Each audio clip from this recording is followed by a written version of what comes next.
سررت بالخروج مع هذه الرحلة الطيبة المباركة. والله أنا أحمد الله على ذلك.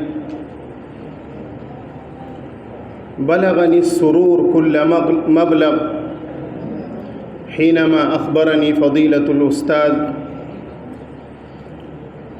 بهذه الرحلة، الأستاذ زفر الدين الندوي،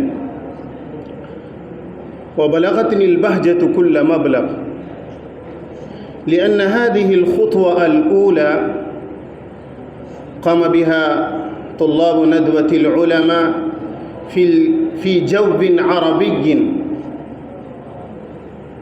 إنها تاريخية، فلا أطيل عليكم الكلام، فقد ألتفت انتباهاتكم النبيلة الكريمة إلى أن تكونوا جوكم عربيا. حينما تعودوا إلى ندوة العلماء فلا تتكلموا فيما بينكم إلا بالعربية، سواء تجمعون في مطعم أو تجتمعون في قاعة أو في صف أو تتغدون أو تتعشون معا، فلا تتكلمون إلا بالعربية. حتى إن طلاب ندوة العلماء يتعجبون ويتحيرون أين نزل هذا الخلق العجيب، إنهم لا يفهمون اللغة العربية فقد يتكلمون بالعربية. الطلاب يتعجبون منكم، يظنون أنهم مخلوق عجيب لا يتكلمون معنا إلا بالعربية.